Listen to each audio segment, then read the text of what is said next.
Muy bien, vamos a dar inicio con esta cuarta charla del conversatorio IPGH titulado COVID-19 desde una perspectiva de género.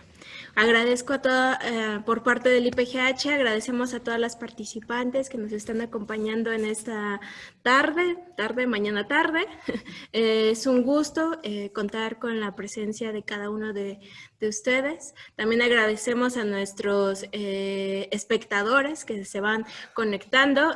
Recuerden que estamos también transmitiendo en Facebook e iremos recibiendo sus preguntas a través de Zoom, a través de Facebook Live y a través de nuestra cuenta de Twitter. Por favor, si nos pueden ir etiquetando en sus preguntas y usando el hashtag conversatorio IPGH.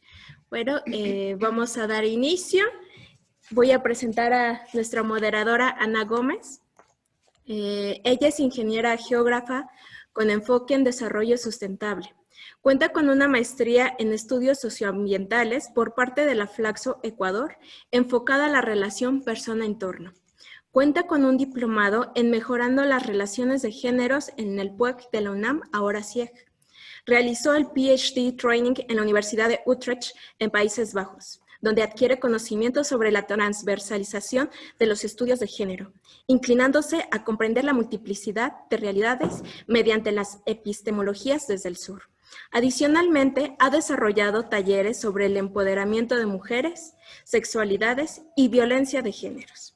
Actualmente es candidata al PhD en la Universidad de Granada en el programa de estudios de las mujeres y prácticas de género y está frente al proyecto voluntario Plataforma para visibilizar la violencia de género en América Latina dentro del IPGH. Bueno, sin más preámbulo, le cedo la palabra a Ana. Muchísimas gracias, Vianey. Muchas gracias. Hola a todas las personas que nos escuchan.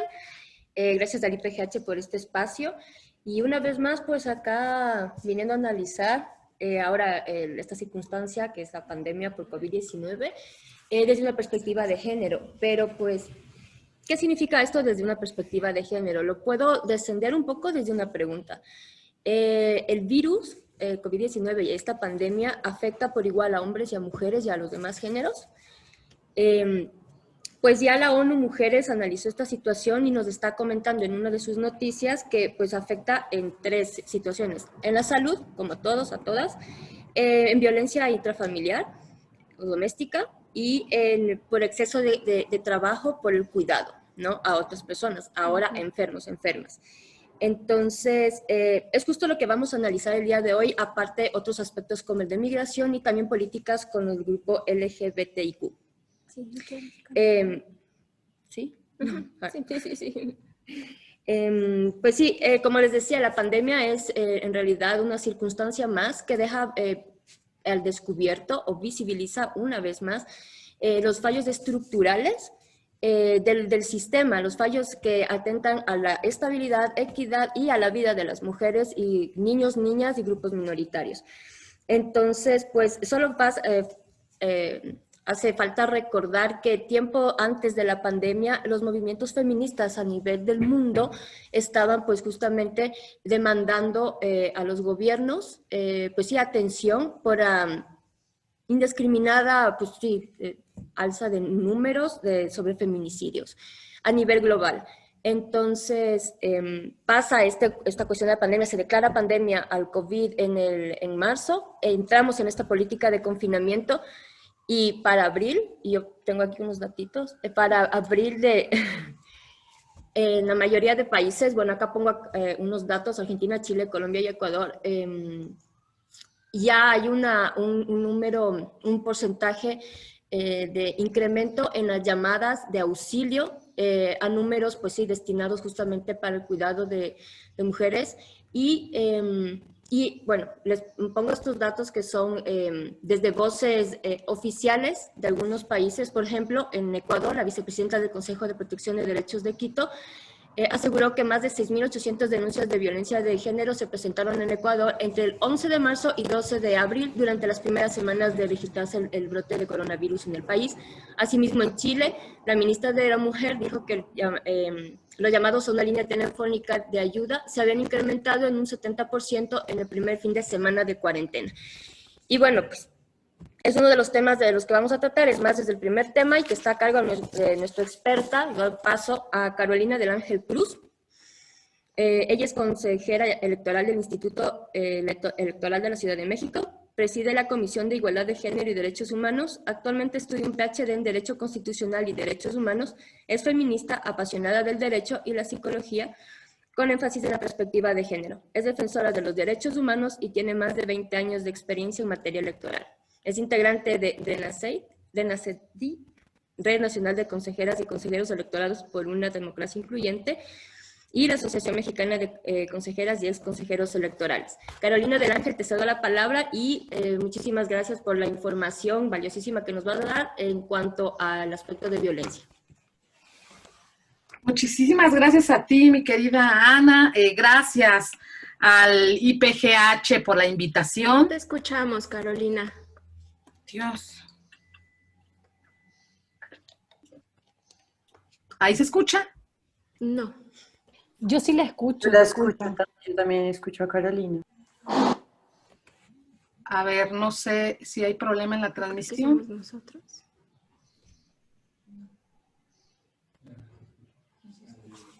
En el chat dicen que sí se Sí escucha. se escucha, No, creo perfecto. que nosotros no nos escuchamos.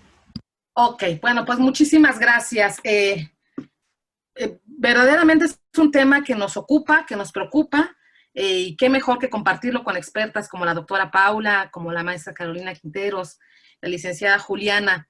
Muchas gracias, muchas gracias por invitarnos. Y bueno, voy a compartirles una pequeña presentación pues para hablar de este tema, la pandemia y su incremento, y bueno, cómo afecta, cómo incrementó con ella la violencia contra niñas, niños y mujeres en México.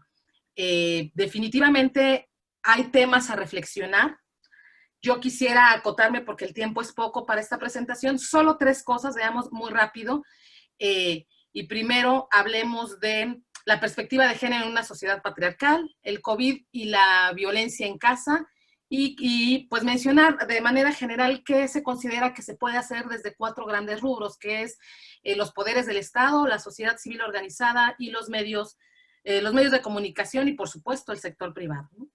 Entonces, bueno, pues para hablar de esta perspectiva de género en una sociedad patriarcal, primero hay que entender qué es el patriarcado, porque a veces se confunde, creemos que el patriarcado es todo lo que tiene que ver con los hombres, y no, la verdad es que no. El patriarcado es uno de los conceptos fundamentales que han sido desarrollados por el feminismo, y no hace referencia a los hombres, hace referencia a un modelo de sociedades que son regidas por la dominación de lo masculino como género y como forma de ejercer poder, control, violencia. De entrada, este patriarcado implica a veces que los hombres no se permiten a sí mismos demostrar emociones porque no está bien visto dentro del patriarcado, dentro de lo masculino manifestado así como pues a veces hasta como agresión.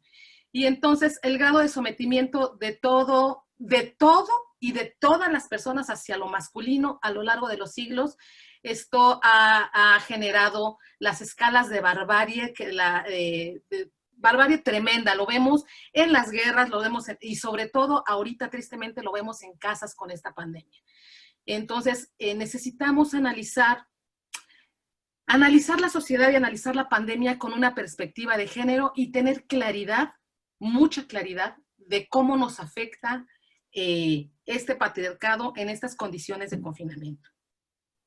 Yo quiero dar algunos datitos muy rápidos. A nivel global, 243 millones de mujeres y adolescentes entre los 15 y 49 años han sido víctimas de violencia física y o sexual a manos de su pareja. 137 mujeres en el mundo son diariamente asesinadas por un miembro de su familia. Menos del 40% de las mujeres que sufren violencia buscan algún tipo de ayuda. Solo son menos del 40% las que se acercan a buscar algún tipo de ayuda. Y de estas, menos del 10% es quienes recurren a las autoridades. Normalmente la ayuda es alguien de confianza. Entonces, sí es un tema delicado, es un tema en el que nos está costando mucho trabajo como sociedad avanzar, porque no existe la confianza de las mujeres en todo el contexto, en toda la estructura que apoya estas circunstancias.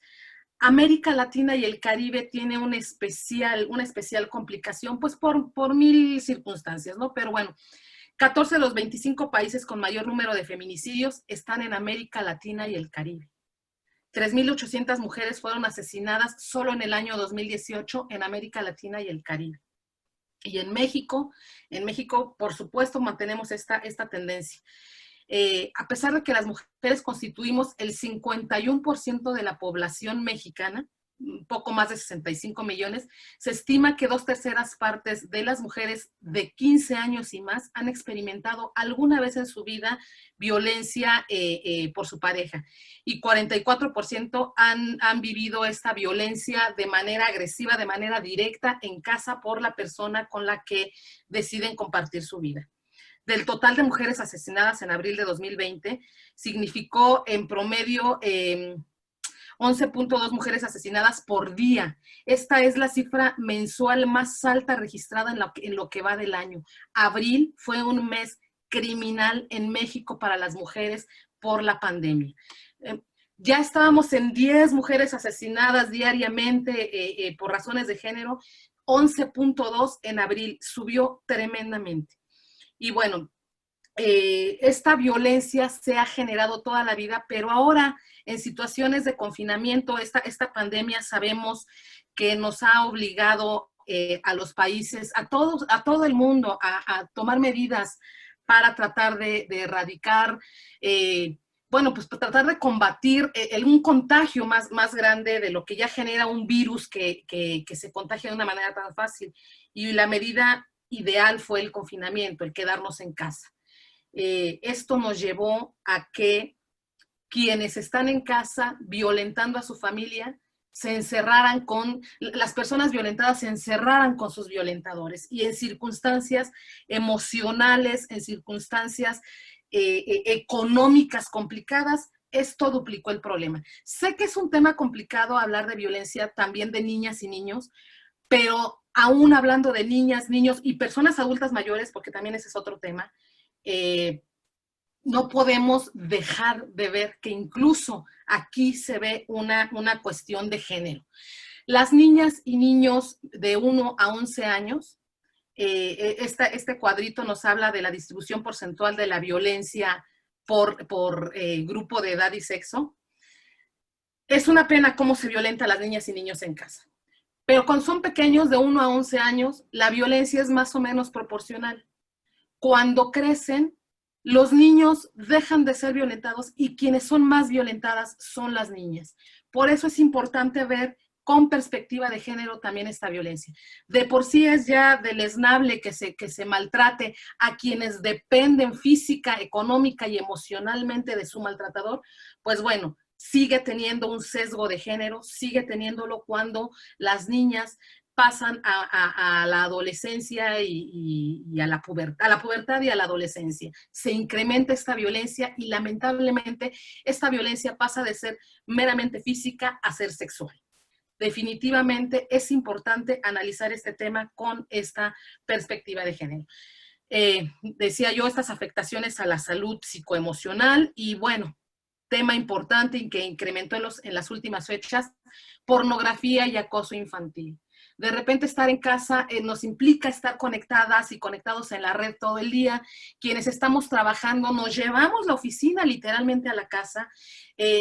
Las niñas y los niños están en clase en casa, están consultando en internet cuestiones para su propia escuela, y esto ha generado que los depredadores de niñas y niños en las redes tengan un caldo de cultivo mucho más grande del que ya existía. Han incrementado entonces en la pandemia los delitos de pornografía y acoso infantil, sobre todo en las redes. Es importante tener eso claro.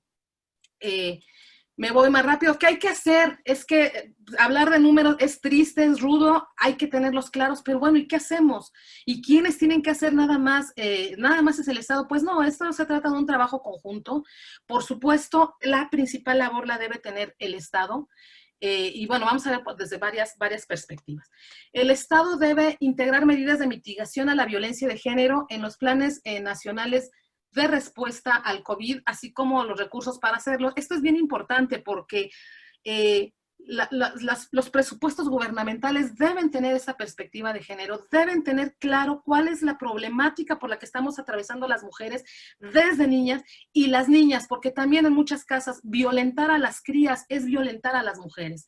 Entonces, esta importancia que deben tener el tema para los planes de trabajo, para los presupuestos y para mantener estos centros de atención a mujeres víctimas de violencia, los refugios. Necesitamos que los refugios existan y existan con el recurso suficiente para para tener las condiciones de recibir mujeres en confinamiento. Me voy a saltar todas estas porque me parece que podemos, a los poderes del Estado, debemos exigirles seriedad, respeto y presupuesto para el tema de violencia en casa. Me parece que los podría resumir. Sociedad civil organizada que lo hace de manera excelente. Hay que ampliar las actividades de prevención y servicios esenciales ante la violencia de género a través de las líneas directas, radio, televisión, redes sociales y chat directos. Pero también hay que cuidar la salud física y mental del personal que colabora en ellas. Los medios de comunicación necesitamos que dejen a un lado estereotipos y roles de género en su comunicación y que la cobertura deje de revictimizar a las personas que han sufrido estas violencias. Y al sector privado hay que sensibilizar, hay que involucrar a las empresas utilizando la orientación global disponible sobre cómo prevenir y responder a la violencia. Creo que los centros de trabajo son un excelente lugar para hablar de estos temas, para visibilizarlos y para, de alguna manera, darles las herramientas psicoemocionales para no llevar la violencia a casa. Eso es, me quedo hasta aquí por una primera etapa. Les agradezco mucho su atención y quedo al pendiente de lo que digan las demás panelistas. Un gusto. Muchas gracias, Carolina, por este gran aporte, que necesitamos mirar hacia este sector que es preocupante. Los números, como tú dices, son realmente preocupantes, pero debemos de hacer algo. Bueno, no olviden que seguimos recibiendo sus preguntas a través de Zoom, a través de Facebook Live y a través de nuestra cuenta de Twitter, IPGH-PAIG. No olviden poner en su pregunta el hashtag conversatorio IPGH para que nosotros podamos pasarle todas esas preguntas a nuestras panelistas. Bueno, sin más preámbulos, le cedo la palabra a Ana. Gracias, Vianey. Bueno, continuamos con Paula, doctora Paula Soto. Ella nos va a hablar un poquito sobre el exceso de trabajo en confinamiento. Paula es maestra y doctora en Ciencias Antropológicas por la Universidad Autónoma Metropolitana, UAM, Unidad de Iztapalapa. Realizó una estancia de investigación postdoctoral en Geografía Humana en el Departamento de Sociología. Es miembro del Sistema Nacional de Investigadores. Sus principales temas de investigación son la relación entre la ciudad, movilidad y género, hábitat urbano, construcción espacial del miedo y género, geografías feministas, métodos cualitativos para el estudio de espacio urbano. Actualmente es investigadora responsable del proyecto Habitar, Moverse, Cuidar y Trabajar en tiempos del COVID-19, un estudio sobre prácticas socioespaciales urbanas de CONACYT y el proyecto Una mirada de género interseccional a las prácticas de movilidad cotidiana de hombres y mujeres de la Ciudad de México. Aportes para la construcción de ciudades cuidadoras e inclusivas. Proyecto financiado por la Secretaría de Ciencia y Tecnología, SECTEI, de Ciudad de México. Muchísimas gracias, Paula, y de antemano, pues sí, te agradezco por la información valiosa que nos vas a compartir. Adelante. Muchas gracias, Ana, muchas gracias al Instituto por la creación de este espacio de debate y de conversación que yo creo que es imprescindible que se dé en todos los espacios, es decir, que conversemos de los efectos diferenciados de la pandemia en la vida de las mujeres en particular, porque desde mi perspectiva lo que estamos observando, como ya lo decían Carolina y como también lo decía Ana, es la exhibición más pública de las enormes desigualdades sociales, económicas, ambientales, sanitarias que existían en México, y las desigualdades de género cruzan cada una de esas desigualdades. Por lo tanto, nada de lo que estamos observando es nuevo. nada es realmente novedoso para quienes veníamos investigando, conociendo, participando, siendo activistas del movimiento feminista. Por lo tanto, yo creo que efectivamente ahora tenemos esta posibilidad de que eso que nosotras como mujeres, como investigadoras teníamos claro, empieza a ser exhibido en la vida pública y empieza a tener diferentes puntos de vista y enfoques para discutirlo. Yo creo que dentro de la pandemia, porque en realidad también hablar de la pandemia así en abstracto es complejo, yo quiero referirme fundamentalmente a las medidas de distanciamiento social, al confinamiento y a la estrategia de quédate en casa, que ha sido de alguna forma los mecanismos de la autoridad sanitaria para controlar el contagio, y que son estrategias similares a nivel mundial. Y yo creo que esas tres estrategias han generado fundamentalmente consecuencias tanto a nivel del mundo público. La ciudad pierde esa centralidad, el movimiento, los centros de actividad, la vida pública, y empezamos o volvemos de manera mucho más permanente a ese espacio doméstico que ha sido invisibilizado históricamente, del que poco se sabe lo que ocurre en su interior. Muchos hombres que empiezan a trabajar en su casa y se dan cuenta de lo que significa la reproducción cotidiana, y yo creo que ese regreso a la vida doméstica ha amplificado muchas de las problemáticas que tienen que ver con el cuidado, que son las que yo me voy a referir, pero sin duda también, como decía Carolina, han amplificado las violencias cotidianas en ese espacio doméstico. Por lo tanto, mi intención es ver el orden social y el orden funcional, pero también el orden espacial que está en juego en esta condición de confinamiento y de inmovilidad en la que estamos, y que yo creo que es necesario politizar. Por una parte, yo creo que lo que ha mostrado la pandemia es cómo nos organizamos, es decir, cómo nos organizamos a nivel de este espacio privado y doméstico, y cómo cómo es tan importante entonces empezar a hablar públicamente de ese trabajo al interior de los hogares, tanto remunerado como no remunerado, y cómo este trabajo hace aportaciones significativas, económicas fundamentalmente, pero también sociales, emocionales, afectivas, etcétera, y que tienen que ver fundamentalmente con la desigualdad de las mujeres en el acceso a sus derechos.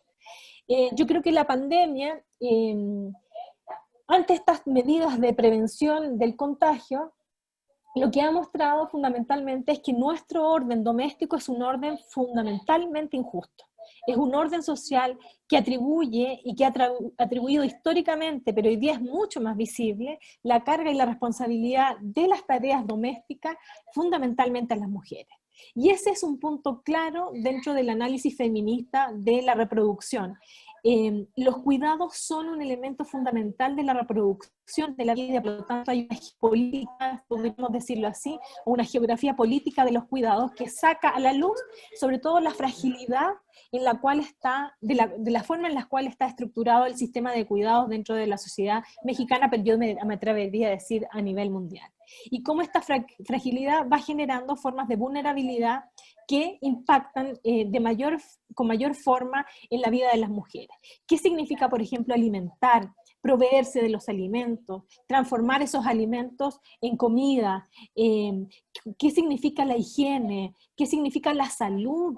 La importancia de la salud y del cuidado de los enfermos en estos tiempos. El descanso, pero también el apoyo emocional. Es decir, cuando hablamos del trabajo de cuidado, estamos hablando del trabajo de sostenimiento material de los cuerpos, pero también no desvinculado de lo afectivo y de lo emocional que implica este trabajo de cuidado. Y por extensión implica pensar que la casa donde estamos tiene que ver con las condiciones en las cuales del barrio y la ciudad donde estamos. ¿Qué condiciones de acceso a servicios de salud hemos tenido durante este tiempo? ¿Qué acceso hemos tenido al abastecimiento y de los alimentos, por ejemplo? Por lo tanto, un dato que era previo a la pandemia era que el 71% de los trabajos del cuidado en la Ciudad de México lo realizaban las mujeres, y solo el resto, que son el 29%, lo realizan hombres. Por lo tanto, estamos hablando de una clara inequidad en esa distribución, que yo creo que en el momento en el que estamos, eso es mucho más, más complejo de analizar, sobre todo por estas condiciones del teletrabajo. La idea de fomentar el trabajo en casa, el trabajo a distancia, lo que ha hecho es que las condiciones del trabajo remunerado y no remunerado, sin duda han fragilizado más la existencia de la condición de vida de las mujeres. En esto quiero hacer un punto para decir, con las mujeres no somos un homogéneo, las mujeres tenemos distintas características, distintas necesidades, no todas las mujeres hemos tenido el privilegio de quedarnos en casa. Hay trabajos esenciales que, dentro de los cuales las mujeres son muy importantes en las áreas de salud, en las cuestiones de limpieza de la ciudad, por ejemplo, pero también en el trabajo doméstico de otros, se ha visto que hay condiciones también inequitativas dentro de las propias mujeres. En este sentido, la distribución tan desigual de los trabajos del hogar también se ve acrecentada por la disminución o por la casi nula acceso a servicios de guarderías y de educación formal que se han trasladado otra vez a la casa. Entonces tenemos, además del trabajo a distancia, tenemos el trabajo que implica la educación de nuestros hijos y de nuestras hijas, y eso significa que además de trabajar remuneradamente tenemos que estar acompañando a los niños y las niñas en su educación, entre comillas, formal, instalada ahora en la casa, fungiendo como maestras, acompañantes o apoyo, no solo para el cuidado de la salud de los enfermos, sino que también para las tareas de los hijos y de las hijas, producto del cierre de las estancias y de las escuelas. Eso hace que, si pensamos en un balance de la vida personal y del trabajo remunerado, eso tiene unas consecuencias muy desequilibradas en la vida de las mujeres y que han ido desdibujando esta idea de lo público y de lo privado. Yo creo que uno de los aprendizajes más importantes de la pandemia es precisamente ese, que la noción de lo público y de lo privado hoy día están completamente desdibujadas. Si ya lo veníamos diciendo desde antes, ahora sí es que no hay posibilidad de decir dónde empieza lo público y dónde empieza lo privado. Y en este sentido, la reproducción finalmente también tiene esta característica fundamental. Aquí hay una dimensión espacial fundamental, que algo comentábamos antes de comenzar el conversatorio, que tiene que ver con las condiciones de habitabilidad de las viviendas. No es lo mismo pasar en una pandemia en 40 metros cuadrados con 7 u 8 personas que en un espacio con patio, con condiciones claramente de espacio, mucho físico sobre todo, y de acceso también a los servicios, es mucho más fácil para quienes tienen una condición económica mejor. Por lo tanto, yo creo que esto también tiene que ver, por ejemplo, hoy día con, ya no es solo la habitabilidad, sino que también tiene que ver con las condiciones de accesibilidad en términos de tecnología. Las tecnologías son fundamentales hoy día, es decir, no funcionamos sin el internet, sin la luz, sin el agua. ¿Cuántas comunidades en Ciudad de México tienen acceso escalonado al agua? Cuando una de las condiciones para que no se propagara el virus era lavarse las manos, como que significaba un elemento tan cotidiano que sabemos que no tiene regularidad y no está repartido de manera equilibrada dentro de la ciudad. También creo que la estrategia de trabajar en casa para grupos de mujeres ha sido imposible, como por ejemplo las trabajadoras de casa particular. Yo creo que es importante hacer visible cómo el trabajo de las empleadas domésticas, trabajadoras de casa particular, ha reflejado esa inequidad más profunda que existe en la sociedad, que hace que se pague por un trabajo doméstico y que frente a estas indicaciones de quedarse en casa, para las mujeres que trabajaban en otras casas fue casi imposible, y no solo imposible, sino que además mucho más riesgoso que otros tipos de trabajo, porque las mujeres trabajan en zonas muy alejadas de su hogar, por lo tanto, moverse entre la periferia y las otras periferias ricas, entre comillas, ha hecho que su acceso, por ejemplo, sea solo a través del transporte público. Sabemos que el transporte público ha tomado medidas de restricción para, en horarios, en servicios, en algunas líneas, por lo tanto eso afectaba los tiempos de viaje de las mujeres trabajadoras de casa particular, y eso ha implicado consecuencias claramente desiguales. Asimismo, por ejemplo, los despidos, más del 90% de las mujeres trabajadoras de casa particular son mujeres que trabajan sin contrato de trabajo, y por lo tanto los despidos son completamente injustificados, y eso significó que además las condiciones de pobreza se agravaran y las condiciones de fragilidad social fueran más fuertes. Solo recordar que en Río de Janeiro la primera persona que murió por COVID-19 fue una mujer de 63 años, que era trabajadora del hogar, cuya empleadora volvió enferma de Italia y no le dijo nada y se contagió y falleció. Y finalmente quiero cerrar con otra dimensión del cuidado que tiene que ver con el autocuidado, ya lo decía un poco Carolina, con las cuestiones de la salud y de la violencia, pero también quiero referirme a otras nociones, a otros elementos de la salud que tienen que ver con la salud sexual y la salud reproductiva. Yo creo que la saturación de los servicios hospitalarios dentro del país ha tenido consecuencias en el acceso a los derechos reproductivos de las mujeres. Las mujeres, incluso en aquellos donde basta solo la voluntad de las mujeres para tener el derecho a un aborto, hay una desinformación profunda acerca de qué instituciones de salud podrían o pueden estar dando respuesta a las necesidades de salud reproductiva.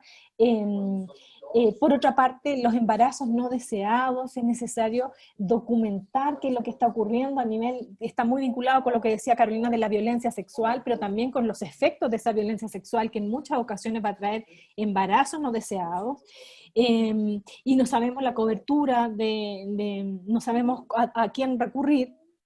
Y por otra parte, también es importante pensar en que esta crisis sanitaria tiene que ser leída desde las claves de género. Es imprescindible que la cuestión de los cuidados sigamos mostrando las desigualdades que existen e impulsar desde el mundo público, privado y también desde la sociedad civil todas las medidas necesarias para el acceso igualitario a los derechos de las mujeres. Yo me quedaría también ahí en una primera ronda para ir discutiendo más en profundidad. Muchas gracias. Perfecto, muchas gracias Paula por estos aportes tan importantes. Y bueno, les recordamos que nos envíen sus preguntas a través de Zoom, a través de Facebook Live, también en nuestra cuenta de Twitter, IPGH-Pike, con el hashtag conversatorio IPGH. Bueno, le cedo la palabra a Ana. Gracias, Brenda. Bueno, continuamos con Carolina Quinteros. Ella nos va a hablar un poquito sobre las voces de las mujeres desde Centroamérica en torno a toda la problemática sobre migración. Carolina Quinteros es maestra en Sociología con especialidad en Política Social de la Universidad de Costa Rica. Entre sus áreas de experticia se encuentra el análisis de género, los derechos humanos, los derechos laborales, la política social, el diálogo democrático y la responsabilidad social corporativa. Actualmente se desempeña como coordinadora de investigaciones de derechos humanos para el proyecto de Derechos Humanos y Democracia del PAD. Anteriormente fungió como directora de este proyecto en El Salvador.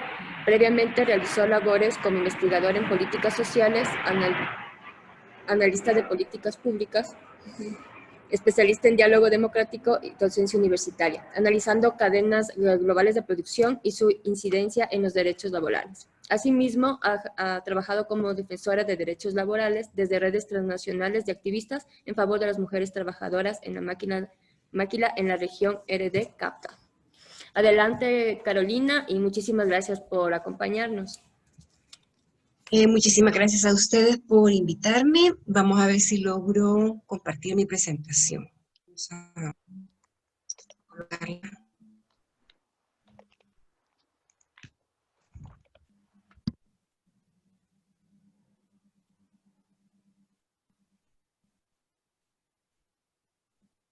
¿Se logra ver? Sí. Perfecto, entonces. Bien, yo quisiera hablar también sobre mujeres en el contexto COVID, pero con un área muy particular que es el tema de migración. En la Fundación acabamos de terminar una investigación súper interesante sobre este tema que abarcaba Guatemala, Honduras y El Salvador. Entonces voy a hacer referencia a los datos regionales, digamos, sobre este tema. No me voy a ir a las particularidades por país.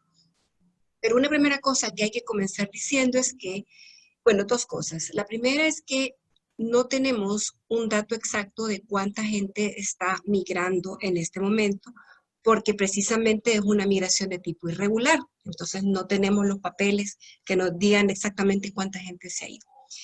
Un dato aproximado que nos permite entender un poco la migración irregular puede ser el dato de las personas que son retornadas a sus países, o más bien que son deportadas. Le decimos retornadas porque el concepto de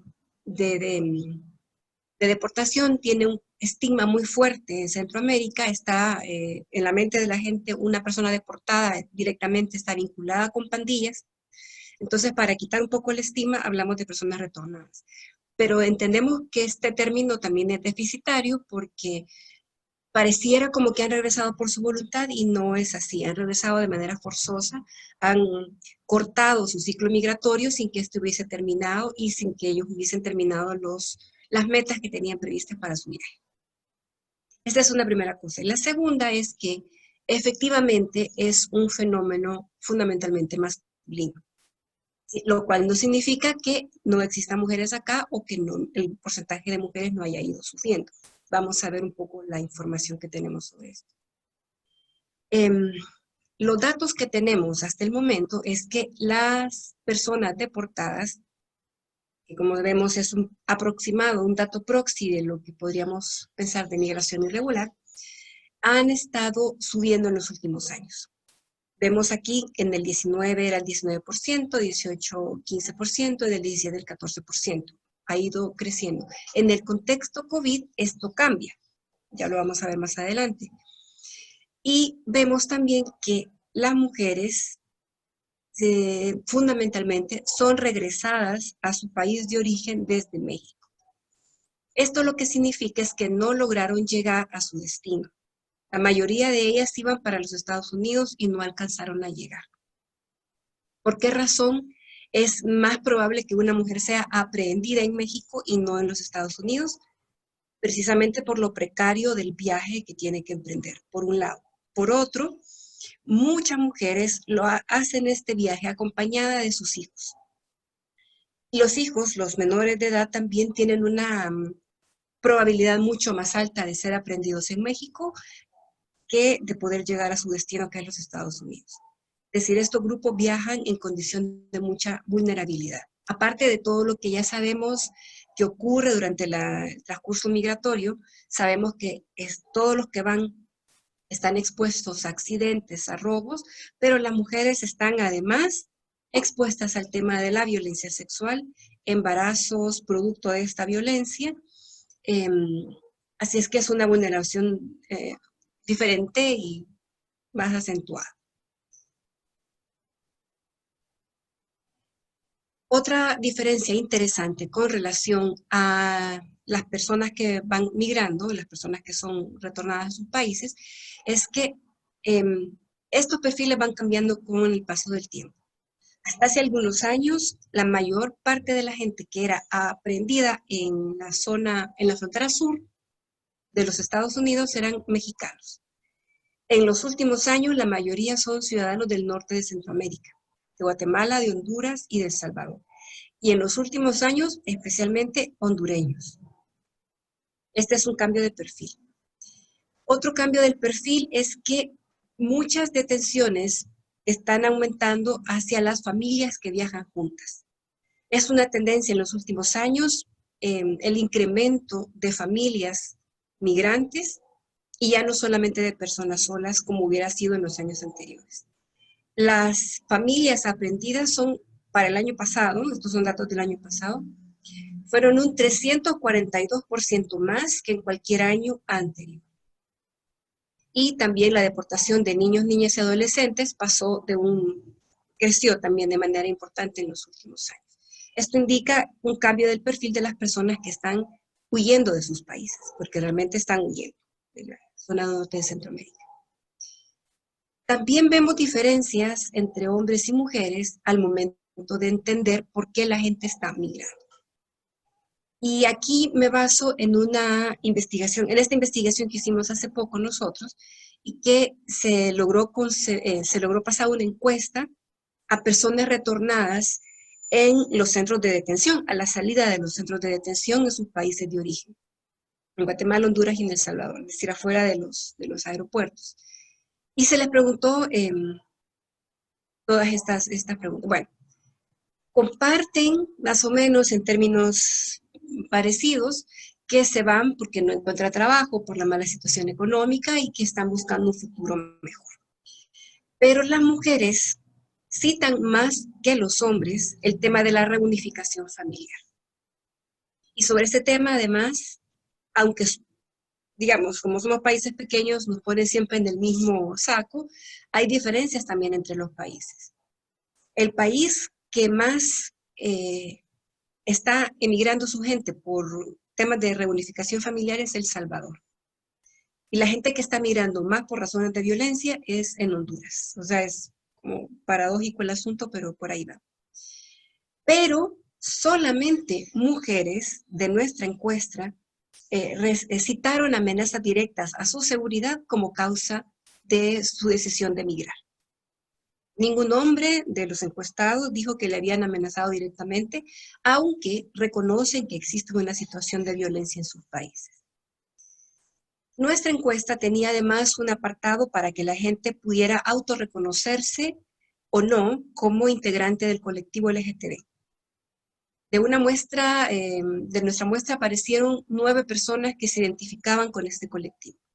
De estas 9 personas, 5 alegaron haber sufrido directamente violencia y que esta era la motivación principal de su partida de su país de origen.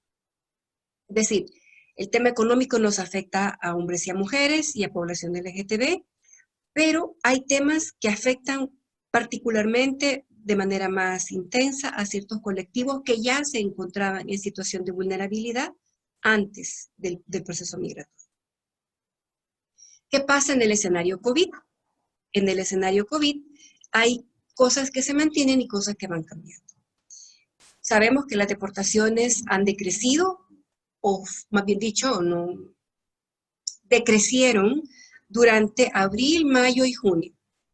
A partir de julio, los datos de las gentes que son retenidas empiezan a aumentar nuevamente a los niveles en los que se encontraban el año pasado, más o menos. Las capturas de las mujeres ahora han cambiado. Anteriormente, como decíamos, había más probabilidad de ser aprendidas en México que en Estados Unidos. A partir del escenario COVID, México está deportando menos personas y, o sea, siempre deporta, pero menos, pero los niveles de mujeres se mantienen igual en ambos lados de la frontera. Pero las detenciones de personas menores de edad sin compañía adulta están volviendo a los niveles de octubre del año pasado. Se están volviendo a lo que había sido la tendencia pre-COVID. Ciertamente el número de familias se han reducido, ¿verdad? Familias detenidas, precisamente porque hay menos mujeres que están emprendiendo la ruta migratoria. Pero la detención de personas adultas que viajan solas se ha duplicado en relación a lo que se tenía en octubre del año pasado, hace casi un año más o menos. Estas son las nuevas tendencias que se han modificado con COVID. Vamos a ver si estas tendencias se mantienen en los próximos años, en los próximos meses, o si regresamos a otros escenarios. Pero de momento pareciera que la migración de mujeres está mermando, la migración de familias también, pero las personas adultas solas siguen emprendiendo camino hacia los Estados Unidos.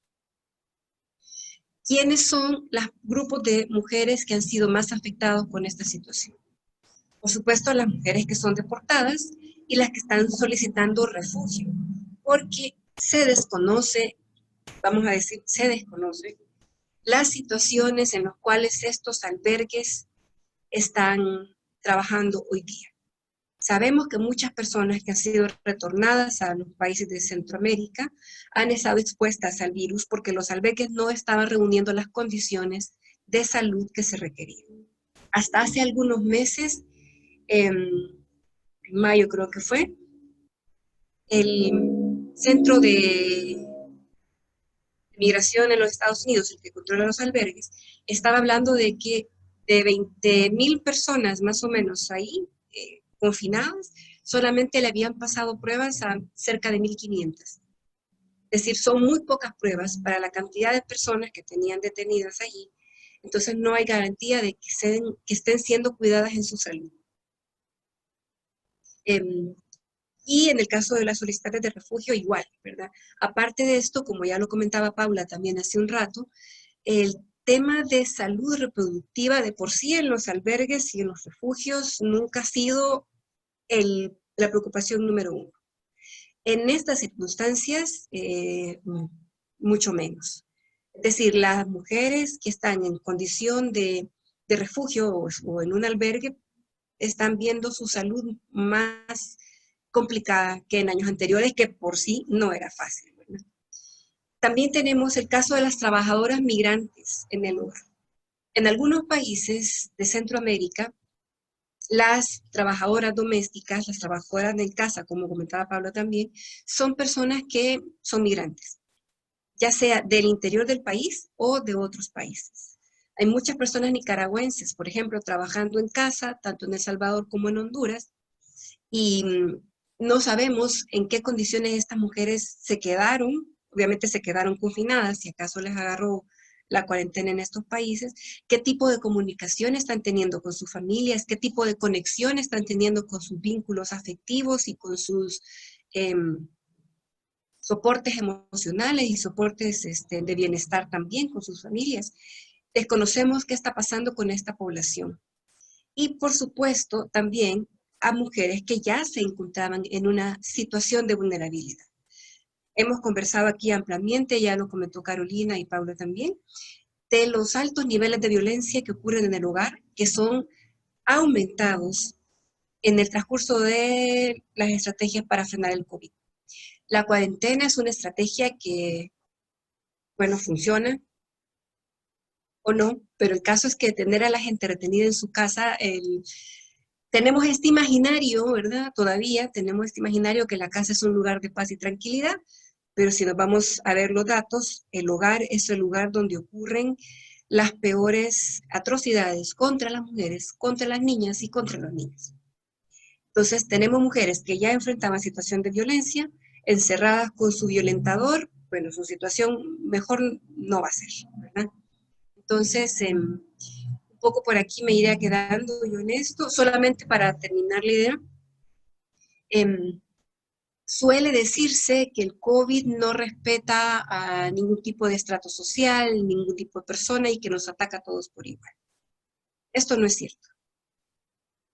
Como sucede con todas las tragedias, como sucede con enfermedades, terremotos y cualquier otro tipo de situación que ocurre en una sociedad, destapa las desigualdades ya existentes, destapa las injusticias que ya existían desde antes, pero no las veíamos o no las queríamos ver. Entonces la pandemia ataca, como no nos debería de extrañar, fundamentalmente a las personas que ya estaban en situación de vulnerabilidad.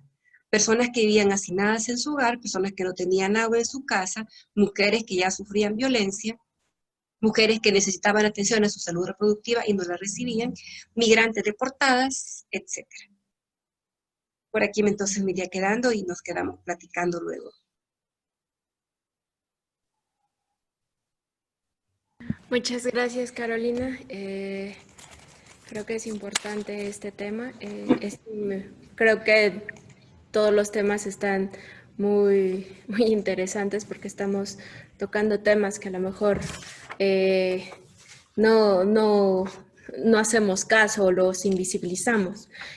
Muchas gracias, Carolina. Y bueno, les seguimos recordando que estamos recibiendo sus preguntas a través de Zoom, de Facebook Live, a través de nuestra cuenta de Twitter. No olviden el hashtag #ConversatoryPGH y seguimos con Ana. Muchas gracias. Pues continuamos con Julián Hernández de la Torre. Ella nos va a hablar un poquito sobre las políticas LGTBQ ¿no? Sí.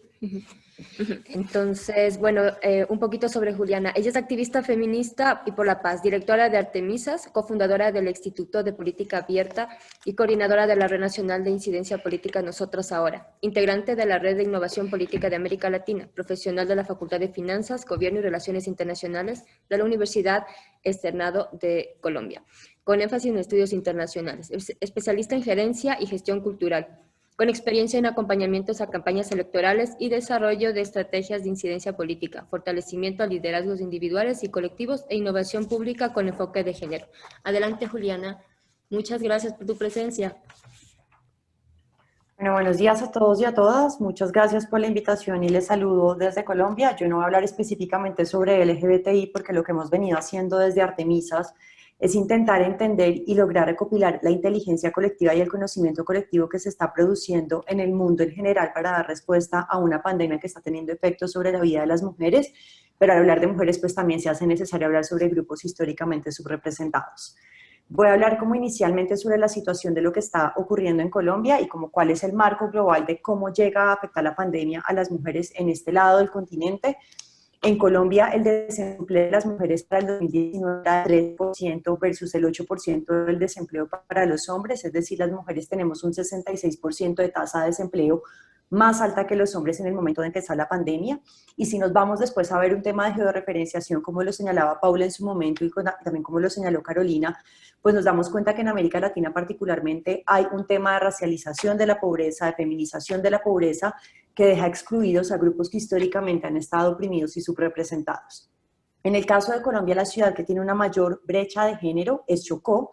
Chocó es un municipio ubicado en el Pacífico colombiano. El Pacífico colombiano es la región de Colombia donde viven la mayoría de personas negras, pueblos afrodescendientes, palenqueros, etc.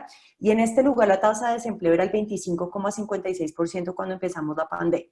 Como bien lo señalaban las compañeras que hablaron antes de mí, es una situación bastante compleja hablar por un lado de medidas como confinamiento, de medidas como cuarentena y también de pedirle a la gente que se lave las manos cuando en estos municipios ni siquiera hay acueducto nacional y donde el agua llega cada 4 o 5 días, 3 días o dependiendo de lo que realmente decían los gobiernos locales en este momento y las negociaciones que se llevan a cabo entre los gobernantes, los empresarios privados y lo que deja excluido completamente a los grupos poblacionales de este lugar. Los siguientes municipios que tenían una tasa de desempleo altísima eran Riohacha, que está en La Guajira. Riohacha es un municipio donde viven comunidades indígenas, los wayú y las wayú, que además tienen un problema muy complejo por la frontera que comparten con Venezuela y terminan siendo pueblos donde no está definido cuál es su estado, si es Colombia, si es Venezuela, cuando siempre históricamente han transitado en estos lugares. Valledupar y Santa Marta, que también reúnen a grupos indígenas muy importantes que hacen parte de la Sierra Nevada de Santa Marta y que obviamente al empezar la pandemia se vieron afectados fuertemente y de una manera totalmente desproporcionada con respecto a las principales ciudades de Colombia. Eso en comparación con América Latina es exactamente lo mismo que está sucediendo en Ecuador, es exactamente lo mismo que está sucediendo en Brasil, en la Amazonía, en el nordeste brasilero, donde están radicadas poblaciones afrodescendientes, grupos indígenas y por supuesto mujeres que hacen parte de estos grupos. Si nos vamos a ver el tema del desempleo en Colombia, que es quizás uno de los mercados más afectados en el marco de la pandemia, bien lo señaló la OIT cuando empezó la pandemia los primeros meses, cuando señaló que cerca de 163 millones de empleos se iban a perder durante la pandemia, y estamos hablando de una pandemia que todavía no estaba muy claro cuánto tiempo se iban a tomar las medidas en este momento. Y si vamos a hacer un zoom a esos millones de empleos que se están perdiendo, pues tendríamos que ver cuál es la población económicamente activa, la población económicamente inactiva, y nos encontramos con que, por supuesto, son las mujeres las que además están empleadas en trabajos del hogar y en el trabajo doméstico, que no es considerado en la mayoría de países como un trabajo que requiera remuneración, reconocimiento de la pensión, reconocimiento de todas las políticas sociales que deberían acompañar esto. Aunado a esto, nos encontramos con un escenario similar al de toda América Latina. Yo simplemente quiero señalar que en Colombia, y eso ha sucedido la verdad en la mayoría de países de América Latina, se incrementaron los casos de denuncia de violencia basada en género en un 200%. Nosotros hemos sido el país con la mayor cuarentena estricta decretada desde el gobierno nacional, y por supuesto decretar una cuarentena tan estricta también tiene unos efectos en la participación política, también tiene unos efectos en la movilización social y también tiene unos efectos en las reclamaciones de América Latina que usualmente se producen desde la sociedad civil a través de ejercicios de presión ciudadana, dado que nuestros gobiernos están cooptados por fuerzas o empresariales o por fuerzas militares o por relaciones narcoestado que dificultan llevar a cabo implementación de políticas públicas que respondan a las necesidades actuales. En este panorama comenzamos a abrir un observatorio, comenzamos este observatorio en alianza con la Friedrich Ebert Stiftung de Colombia, Alianza para la Paz, que es una organización suiza, y la idea de este observatorio era mapear, identificar y categorizar a nivel internacional iniciativas que están tomando desde el Poder Ejecutivo, desde poderes locales, pero también a nivel comunitario para darle respuestas a las problemáticas que traía el COVID en la vida de las mujeres, y después metimos el tema de género como una medida que realmente no está visible en la mayoría de países del mundo. La segunda era identificar las mejores prácticas de otros países para el manejo de la pandemia con enfoque de género, y la tercera es co-construir e implementar propuestas que generen valor a la población de mujeres en distintos lugares del mundo. En este momento de crisis por la pandemia. ¿Se oye bien? ¿Alguien me puede confirmar, porfa? Sí, todo está bien. Se escucha perfecto. En este momento de crisis por la pandemia de COVID-19, un porcentaje importante de mujeres está en circunstancias difíciles. Han perdido su empleo, trabajan en condiciones de desigualdad, no tienen qué comer ni dónde dormir. Mujeres migrantes, refugiadas o en situación de desplazamiento, atrapadas con la persona que las violenta, asesinadas a manos de sus parejas o las que mueren por falta de acceso a salud. Mujeres que antes, durante y después de la pandemia por coronavirus son víctimas y sobrevivientes de un sistema que las sigue tratando como ciudadanas de segunda categoría. Los avances que durante años se han logrado para la garantía de los derechos de todas están en riesgo por las repercusiones diferenciadas del coronavirus sobre las mujeres en sus diversidades, lo que produce que las desigualdades, violencias y brechas se estén incrementando de manera exponencial. Pero también hoy, en todo el mundo, hay una gran movilización de las organizaciones sociales, de los organismos internacionales, nacionales, locales e iniciativas individuales que están llevando a cabo acciones para mitigar las afectaciones de la pandemia sobre las mujeres y responder con un enfoque de género a la multiplicidad de problemáticas que están enfrentando. Para visibilizar este esfuerzo, queremos identificar las acciones que se están desarrollando en las distintas regiones, en los países, las ciudades, los pueblos y los barrios de todo el mundo. Listo, entonces eso fue lo que nosotros empezamos a hacer. Mi panel se llama sobre el gaslighting y sobre el ghosting que nos hace el Estado Nacional y los estados en realidad de toda América Latina. Si ustedes conocen como este concepto en violencias basadas en género, el ghosting es cuando una pareja o una persona decide desaparecerse de la vida de otra persona, no le contesta los mensajes, se hace la loca, yo no recibí tus mensajes, y bloquea completamente lo que le está sucediendo a estas poblaciones. Lo que estamos viendo hoy en las políticas públicas que se están implementando en la mayoría de países, América Latina realmente ha tenido un avance muy interesante que ya lo vamos a ver en detalle.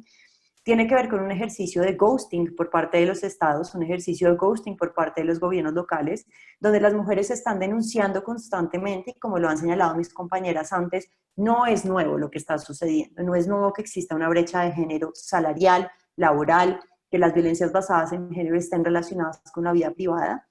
Pero lo que ha sucedido es que hay una respuesta deliberada por parte de los estados y de los gobiernos locales para ignorar estas exigencias que vienen desde las mujeres y desde grupos subrepresentados.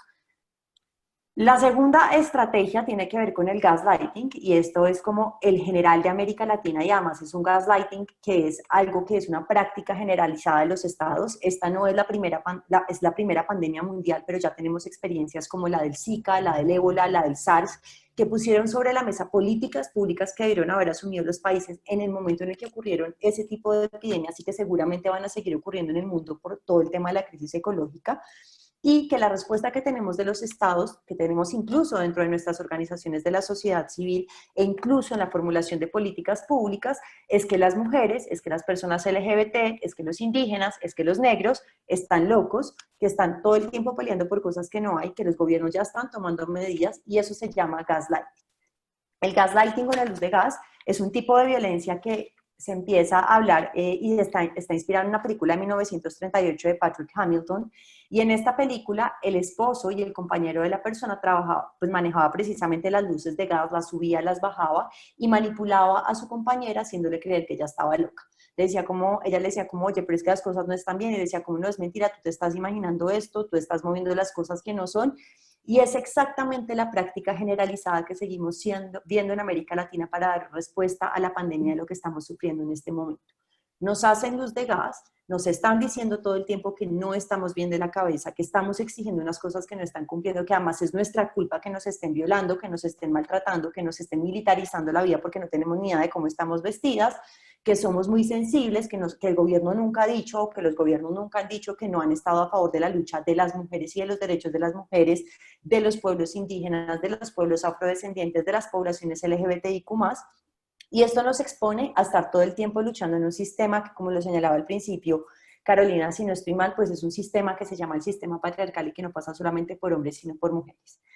Hemos mapeado alrededor de 200 iniciativas en 8 aspectos fundamentales para nosotras que tienen que ver con medidas de salud, medidas sociales, medidas económicas, medidas tomadas para darle respuesta a seguridad alimentaria, medidas ambientales, culturales que tienen que ver con las campañas de sensibilización que se están llevando a cabo para romper estos roles y estereotipos de género que realmente son mortales en tiempos de pandemia. Un tema de nuevas masculinidades, porque al final no tiene sentido ningún tipo de estas respuestas si no tenemos gobiernos o si no tenemos estados o si no tenemos organismos internacionales que entiendan que los hombres que están ocupando espacios de poder, que es una mayoría en el mundo, el 70% si nos vamos por ejemplo al poder legislativo del mundo, pues no entienden realmente a qué nos referimos cuando estamos hablando de la destrucción o de la transformación del patriarcado. Y finalmente las medidas que se han tomado frente a la población LGBTIQ+. Frente a estas medidas lo pueden consultar en la página web. De estas 200 medidas que nosotras hemos mapeado, nos hemos dado cuenta, como ya lo han señalado nuestras compañeras, de elementos en común. Por un lado, un incremento en las líneas de atención de violencias basadas en género.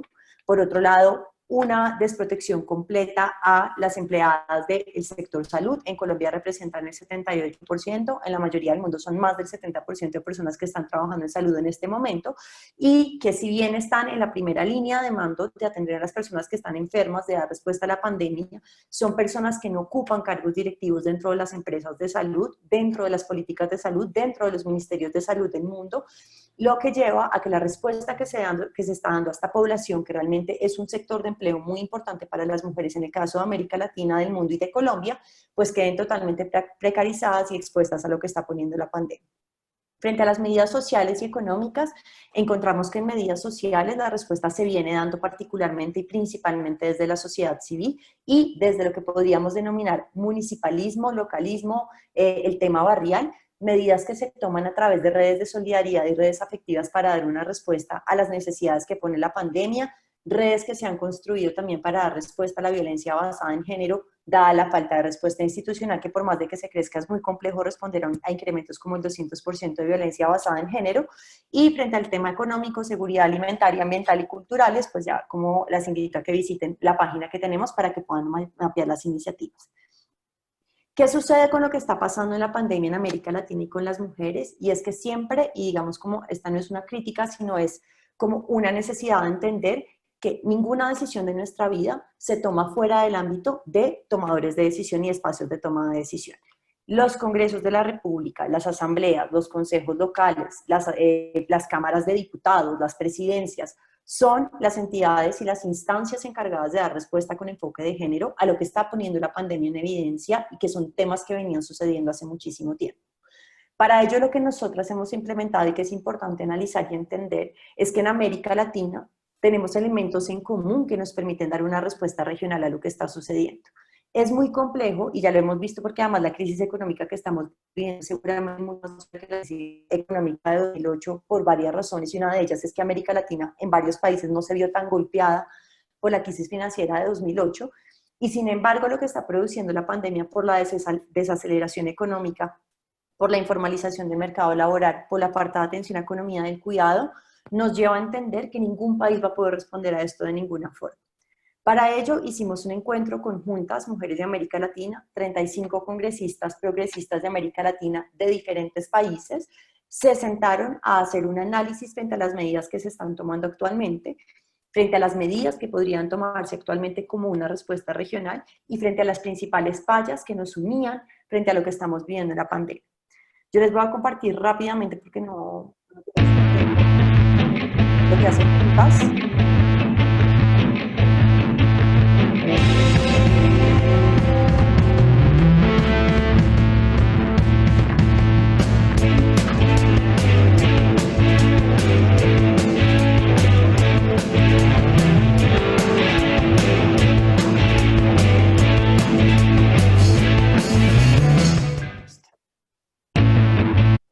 Juntas es un espacio de diálogo que surge para articular y co-construir agendas de mujeres progresistas en América Latina para dar una respuesta con enfoque de género a lo que está pasando. El enfoque de gobierno abierto se requiere hoy más que nunca para responder a las principales problemáticas evidenciadas en América Latina. Hay como una categorización que hemos venido haciendo y ya varias como de las personas que han intervenido antes de mí se han referido a ellas. La primera tiene que ver con el trabajo doméstico y es que en este momento las trabajadoras domésticas son el grupo poblacional más expuesto en América Latina. Más expuesto porque la mayoría de ellas no cuentan ni con contrato verbal ni con contrato escrito para atender a la pandemia. Muchas de ellas son empleadas pagas por día. El Estado no tiene regulación en todos los países de América Latina para responder a este sector específicamente y las deja expuestas completamente a temas incluso de esclavización.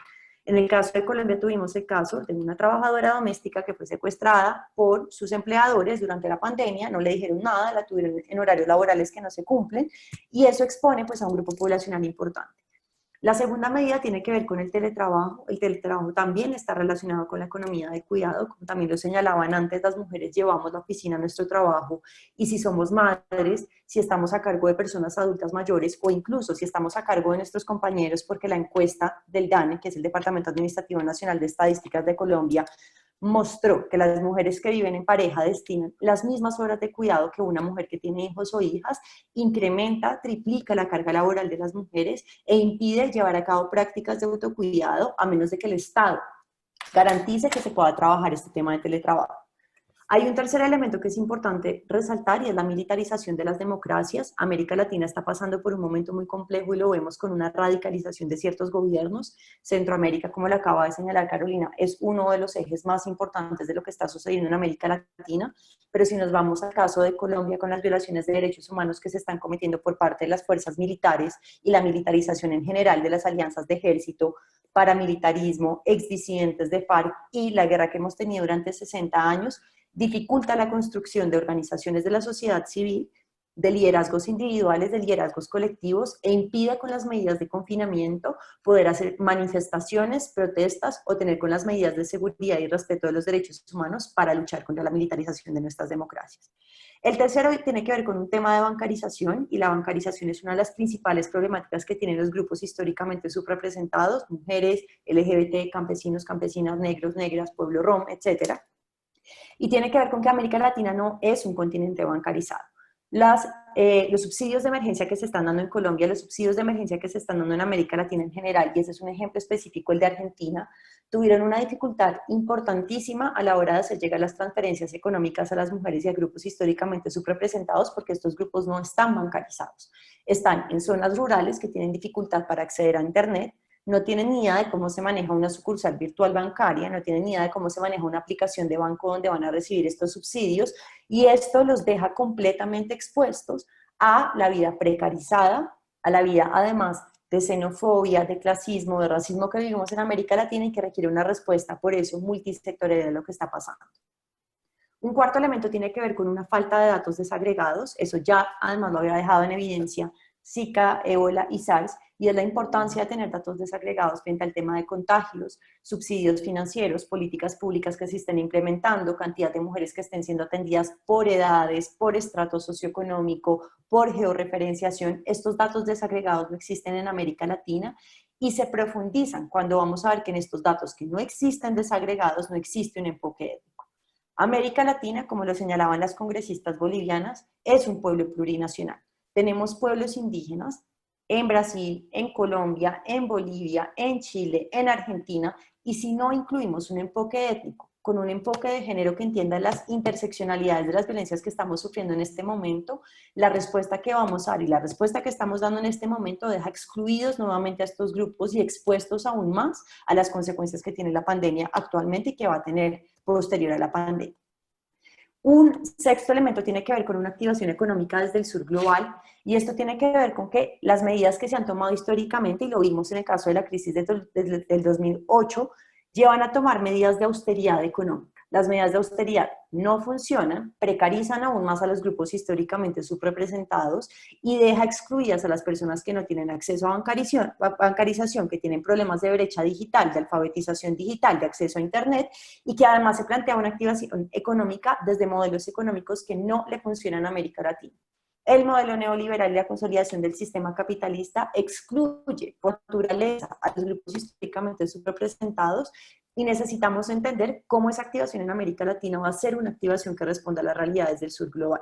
Es decir, que responda a los pueblos plurinacionales, que responda a las necesidades de las poblaciones LGBTIQ+, de mujeres, de pueblos afrodescendientes, de todos los grupos poblacionales que tienen un enfoque diferente y además en un continente donde la vida rural sigue teniendo un componente muy importante en la vida económica y en la vida económica que además es invisibilizada. Por otro lado, tenemos un elemento primordial y esto tiene que ver con la brecha digital frente a temas de alfabetización y acceso a Internet y otro que tiene que ver con la participación política de las mujeres. Necesitamos empezar a ocupar espacios estratégicos que tienen que ver con deporte, televisión, medios de comunicación. Las medidas que se están tomando en otros países son muy interesantes porque están llevando a cabo conversaciones sobre cómo las mujeres empiezan a aparecer en estos espacios para posicionar las problemáticas que estamos teniendo actualmente. Y digamos que este es como el mapa global de lo que está pasando en América Latina. Yo voy a cerrar acá. Disculpa, Juliana, muchas gracias. Disculpa, pero nos estamos pasando un poquito del tiempo y bueno, creo que te corté justo cuando terminaste, ¿cierto? Sí, ya quedaba un tema del Sistema Nacional de Pruebas, pero ya es como lo final. Lo que pasa es que no tenemos mucho tiempo, pero gracias. Sí. Bueno, te agradecemos mucho, Juliana, por toda esta información, muy enriquecedora. Y pues bueno, no olviden que seguimos recibiendo sus preguntas a través de Zoom y Facebook. Y ya, bueno, ahora vamos a iniciar con la sesión de preguntas y respuestas.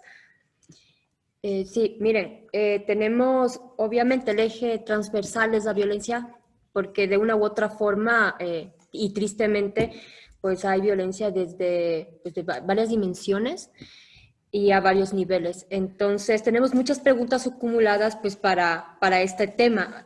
Lo que vamos a hacer es hacer una ronda de preguntas, una para cada panelista, y luego, pues sí, para ver si Carolina del Ángel nos responde un par de preguntas más sobre violencia, porque pues estamos un poco cortos de tiempo. Y al final, pues una reflexión, ¿no? Desde cada una como para dar un cierre. Entonces, empezamos con Carolina del Ángel. Primera pregunta que tenemos es, ¿qué medidas ha tomado el gobierno ante la violencia en tiempos de COVID-19? Haciendo un poco pues de hincapié en medidas como, pues que salieron los medios de comunicación, como habilitar hoteles para mujeres y niñas y niños que estaban pues siendo violentados acá en la Ciudad de México. Entonces, un poco, Carolina, si nos ayudas. Gracias. Muchas gracias. Pues en México y en general, la Ciudad de México, pero en general en México, la única medida centrada fue el quédate en casa, este asunto de la sana distancia, que es un tema en el que se cuida el tema del no contagio, de buscar que las personas no se contagien, pero sí está muy marcado el tema de la violencia. Creo que en cuanto a lo que hace a la violencia, lo que nos ayuda en México y que es reciente es el 911. Las llamadas, el estar al pendiente de estas llamadas y la atención que se brinda a las mismas. Lamentablemente, y este es un punto de vista muy personal, pero pues en casa es muy complicado hacer una llamada al 911 cuando la persona violentadora está ahí a un lado. Entonces, me parece que ha faltado este énfasis de darles las facilidades de la denuncia. Se han hecho más bien campañas de sociedad civil en redes, de si oyes algo en la casa de al lado, dilo, no te calles, denuncia, hazlo saber, pero la realidad es que me parece que se ha minimizado el tema de la violencia por uno que por supuesto es muy grave, muy delicado, como es el evitar los contagios, pero sí, yo lo comentaba hace un rato en mi ponencia, creo que hace falta desagregar estos temas delicados, como es el de la violencia, no minimizarlo, que creo que en algún tiempo ese fue un grave error de este lado, minimizar, invisibilizar la violencia, decir que no estaba pasando cuando todas las personas sabemos que pasa desde antes y que la pandemia lo agravó. Entonces, creo que al principio se empezó mal, querer como en una política muy conservadora de esconder lo que no pasa, como si no pasara, como si escondiéndolo no lo siguiéramos pasando, ¿no? Como que si esconderlo fuera decir, ahí queda, no. Esconderlo fue un problema. hay grupos feministas, hay grupos de la sociedad civil que han hecho lo posible por visibilizarlo. Me parece que han avanzado en el tema, pero sí, definitivamente lo que hoy se tiene en México es el 911. Ojalá y se trabaje en volver a tener la estructura de los refugios para mujeres, que bien decía Juliana, a veces las políticas de austeridad, no a veces, las políticas de austeridad en donde primero pegan es en los grupos que han sido vulnerados ya con anterioridad. Entonces, se entiende, México está pasando por una situación económicamente complicada, pero sí se necesita tener especial atención en los grupos que la requieren. En este caso, lo que nos falta son esa atención a los refugios de mujeres, niñas y niños. Muchas gracias, Carolina del Ángel. Continuamos con la doctora Paula Soto. Tiene dos preguntas. Una es una aclaración de un dato y la otra es la pregunta. Entonces, paso primero con la aclaración del dato. El porcentaje del 90% de trabajadoras domésticas sin contrato es a nivel Latinoamérica o en México. Esa es la aclaración del dato. Y la pregunta, para que de una vez ya la tenga, ¿qué estrategias podrían recomendar para reducir el estrés y sobretrabajo para mujeres en confinamiento? La pregunta Verónica López.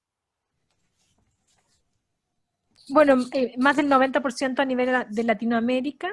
Y lo que preguntabas, mira, yo creo que no hay forma de reducir el estrés y el exceso de trabajo sino a través de una distribución más equitativa del trabajo doméstico. O sea, yo no creo que haya mecanismos para sobrellevar algo que no tiene forma de llevarse, que es tener el trabajo doméstico, el trabajo remunerado en un mismo lugar.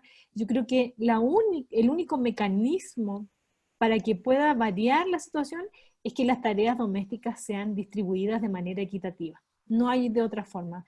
No hay ni talleres, no hay ni yoga, ni nada que te ayude, sino la distribución equitativa de las tareas. Muchas gracias, Paula. Pasamos con Carolina Quintero. Una pregunta tienes. ¿Existen medidas de seguridad para el traslado de personas migrantes en espacios o en refugios? Perdón, ¿me podrías repetir la pregunta?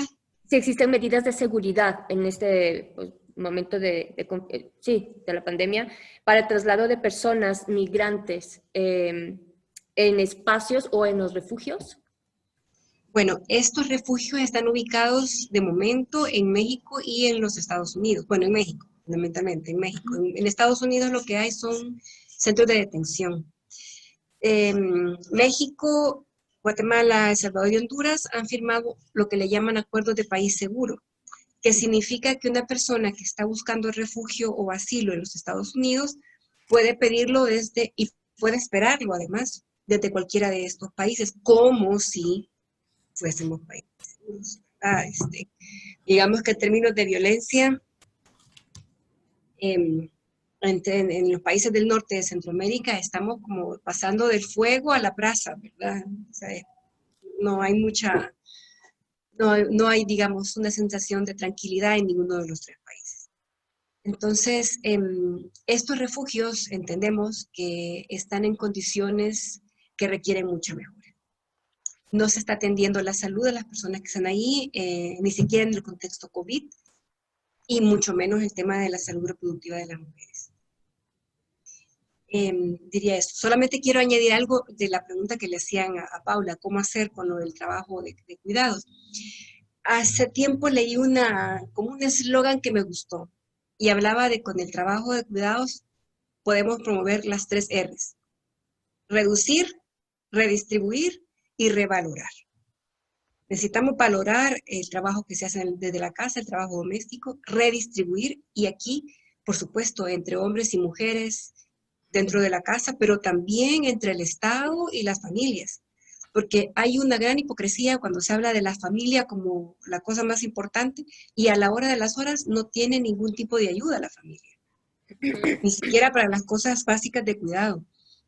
Y reducir, porque también hay mucho del trabajo doméstico que se podría, y mucho del trabajo de cuidado que tiene que ver con que la casa no tiene servicios básicos, no tiene agua, no tiene alcantarillado, entonces eso implica un aumento del trabajo para la casa. Así que yo Me encantó esta onda de las 3R, redistribuir, reducir y revalorar. Muy interesante, Carolina, muchas gracias. Ahora para Juliana. Primero, pues, muchas gracias por el giro de tu presentación. Teníamos entendido que eran sobre políticas LGTBIQ+, pero muy interesante conversar también sobre, pues, desigualdad y desempleo. Entonces, bueno, tienes una pregunta aquí. ¿Cuáles son las acciones para mitigar en cuestiones de políticas públicas esta brecha entre las comunidades de recursos económicos más bajos? Pregunta Juan Miguel. Bueno, yo creo que esa es la pregunta de América Latina desde siempre. ¿Cómo incluir a estas poblaciones? Y no lo hemos logrado. Yo creo que uno de los enfoques que funciona mucho es el enfoque de gobierno abierto en los pilares que plantea de participación, colaboración y el nuevo enfoque que incluye, que es el de tecnologías e innovación. En este momento estamos viviendo un tema muy complejo porque estamos desconectados, es decir, pedirle a una persona indígena que está en la Sierra Nevada de Santa Marta pues que se conecte a participar en la formulación de políticas públicas es imposible. Pero lo que sí sucede es una conexión desde sociedad civil y desde la clase media latinoamericana para llevar esas cosas que puede escuchar a través del trabajo comunitario a la formulación colaborativa de políticas públicas. Número 2, necesitamos censos y necesitamos datos desagregados. Si no tenemos claro cuál es el censo de estas personas, dónde viven, cuáles son las necesidades, qué les está sucediendo en este momento, la formulación de políticas públicas va a seguir siendo planteada desde un enfoque bottom-up.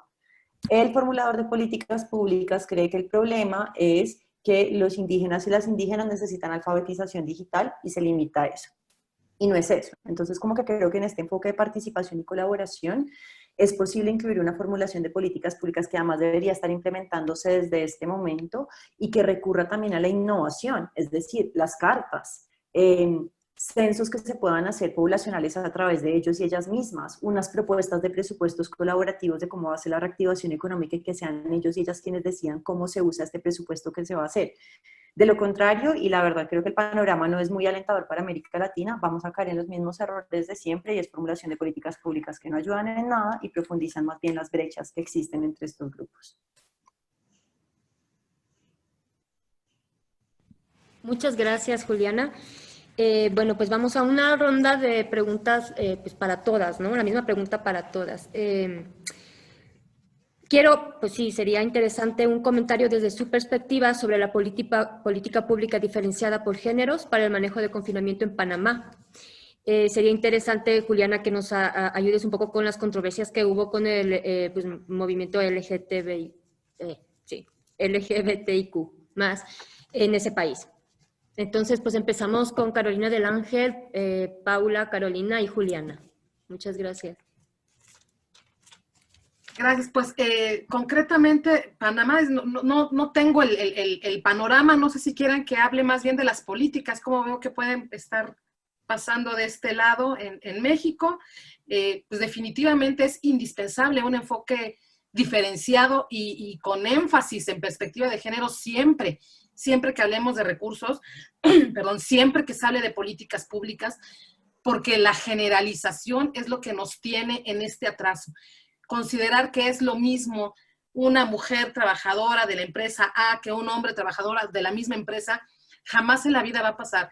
Tenemos que tener visión de género, tener las diferencias que hombres y mujeres tenemos en esta sociedad, al momento de generar estas políticas públicas. Ya hablaban, es que es en todos lados, en los cuidados domésticos, en el acceso a los cargos de dirección privados y públicos, siempre tiene que visibilizarse de manera diferente cuando, pues mientras las mujeres nos siga costando trabajo salir de casa y a los hombres les siga costando trabajo involucrarse en la casa, siempre hay que tener esta perspectiva. Y siempre que las niñas son educadas de manera diferente porque son niñas, entonces, mientras no haya ese cambio de chip social, mientras no cambiemos la base que es este patriarcado y estos roles y estos estereotipos de género, es necesario que estas diferencias se vean en toda política pública y en todo presupuesto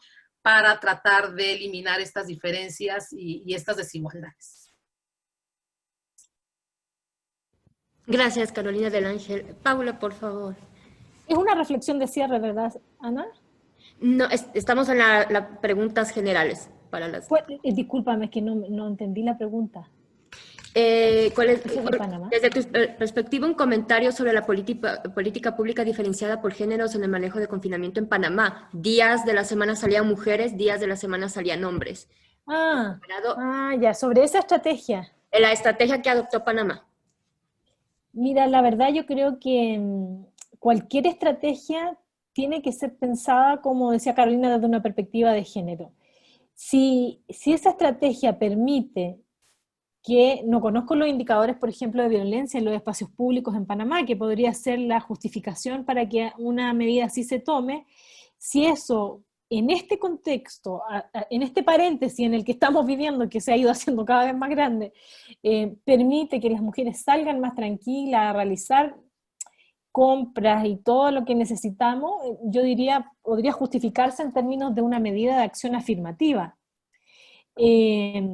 Pero claramente sabemos que ninguna medida de acción afirmativa es permanente ni debe ser para toda la vida. Aquí en México hemos ya hecho estudios suficientes sobre la separación de los vagones en el metro, por ejemplo, como una medida afirmativa. El problema es las medidas afirmativas que se terminan quedando como permanentes. Entonces, no habría ninguna razón política para sostener que las mujeres tengan que usar días diferentes la ciudad, porque la ciudad es de todos, para todos, en todo momento y todos los lugares. Por lo tanto, no habría una justificación en tiempos, entre comillas, normales para que eso ocurra. Si esto está tomándose como considerando los indicadores de violencia en los espacios públicos por la violencia que viven las mujeres, me parece que sería una medida siempre temporal, no permanente. Pero como te digo, desconozco un poco la justificación de la medida, entonces es una opinión bastante quizás alejada de la realidad. Muchas gracias, Paula. Continuamos, Carolina Quintero. Sí, pues ahí me uno a mis colegas. No conozco muy bien la racionalidad que existe detrás de este planteamiento. Entiendo que también se hizo en Perú. No sé con qué resultados ni cuáles fueron sus razonamientos, pero coincido también con lo que comentaban antes, que cualquier política tiene que tener en cuenta las diferentes causas, reacciones y consecuencias para hombres y mujeres. Esto definitivamente.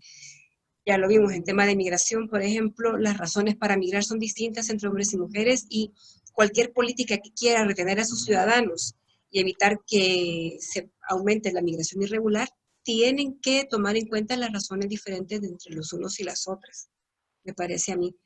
Pero lo de Panamá, la verdad es que no lo ubico muy bien. Muchas gracias, Carolina Quinteros. Juliana, por favor, adelante. Bueno, pues mi respuesta es que no hubo enfoque de género en eso. O sea, lo que sucedió en Panamá sucedió en Perú y sucedió en Colombia y fue lo más desastroso para la población LGBTIQ+, porque además cuando restringes la salida por sexo, es decir, tú restringes la salida para hombres y para mujeres, pero si yo soy una persona trans, ¿qué termino siendo?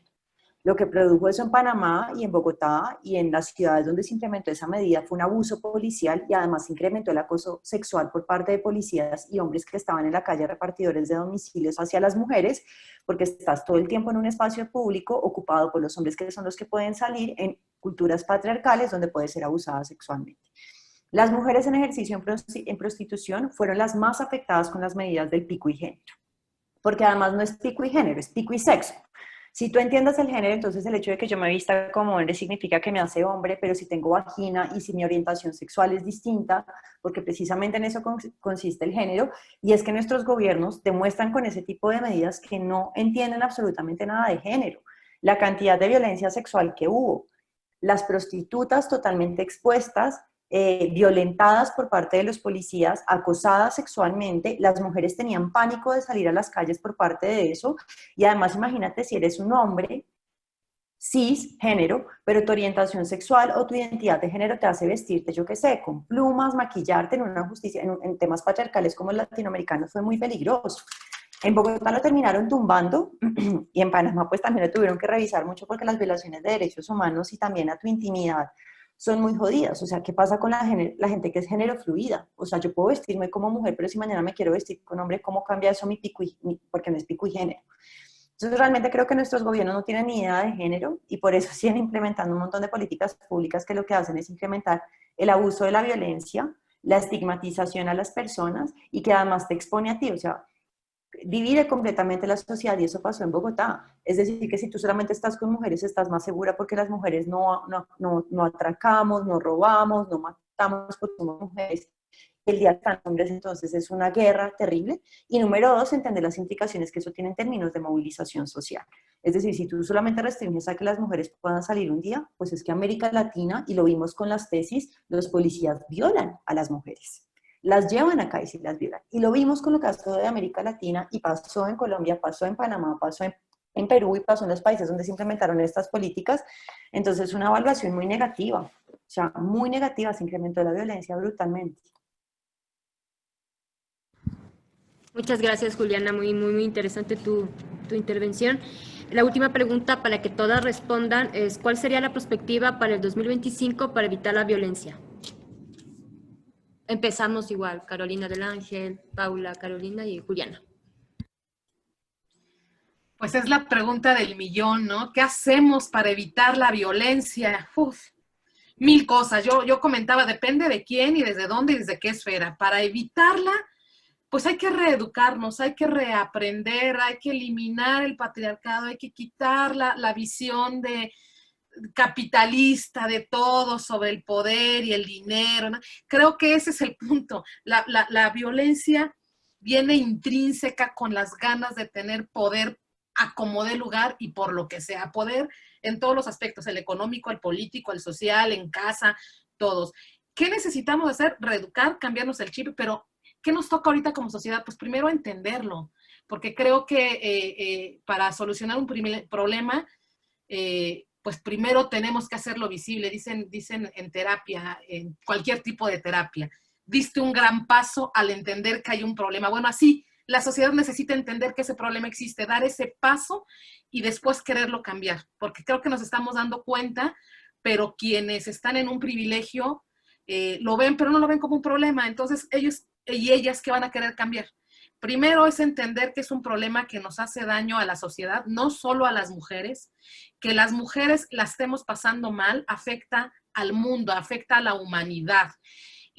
Simple y sencillamente la cuestión económica, más allá de posturas políticas y económicas, la desigualdad económica de las mujeres afecta a la desigualdad económica mundial. Eso es un hecho comprobado. Que las mujeres tengan una brecha salarial tan grande a nivel mundial afecta a la economía mundial. Entonces, en la medida que vayamos entendiendo estos problemas, vamos a estar poniendo nuestro granito de arena para cambiarlo.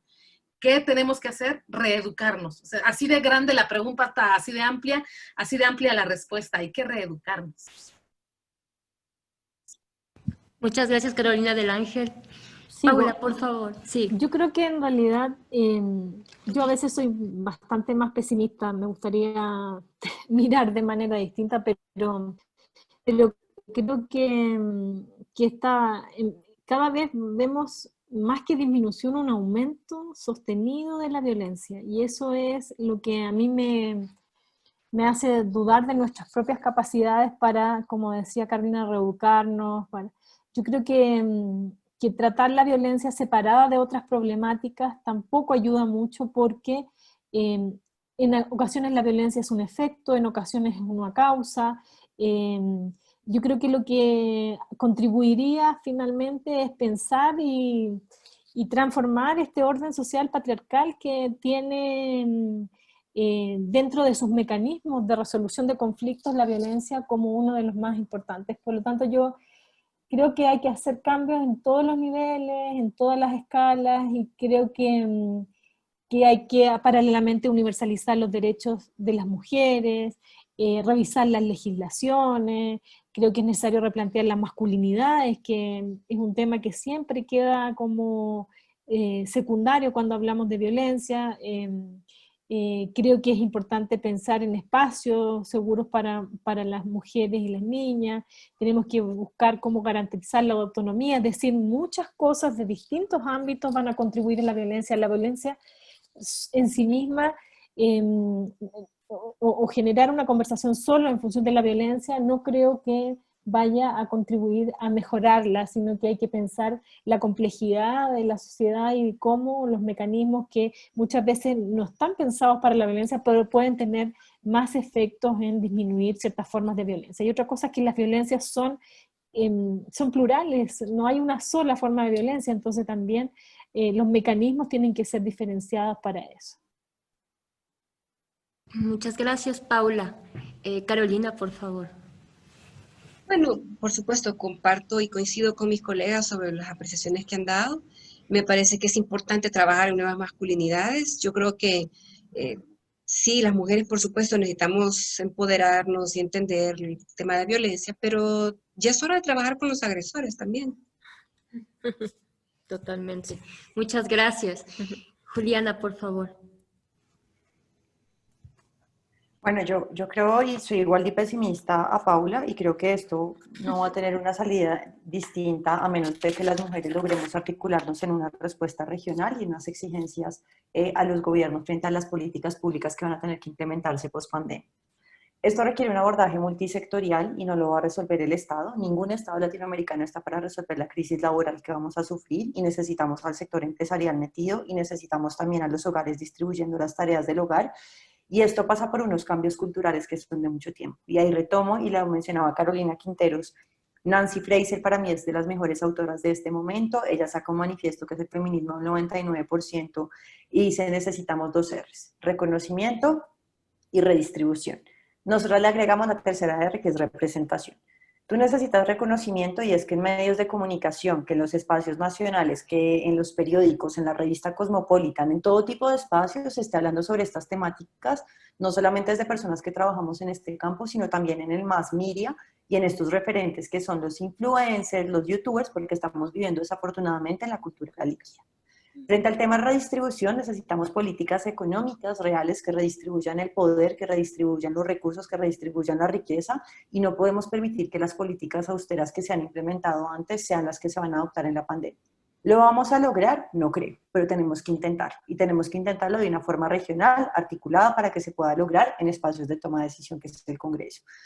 Y en términos de representación, necesitamos más mujeres en el poder, y más mujeres es más mujeres negras, indígenas, lesbianas, transexuales, pansexuales. Necesitamos tener más referentes en política porque ahí coincido con Bachelet en que una mujer en el poder cambia la forma de hacer la política. Y si no tenemos referentes dentro de esos espacios de toma de decisión, las decisiones las siguen tomando hombres que no tienen ni idea. O sea, medidas como la de pico y género es porque, pues, hasta comprensible, pobrecitos, están viviendo como víctimas del patriarcado, pero necesitamos más mujeres que pongan estas agendas sobre la mesa y mujeres que además experimenten desde sus cuerpos estas violencias.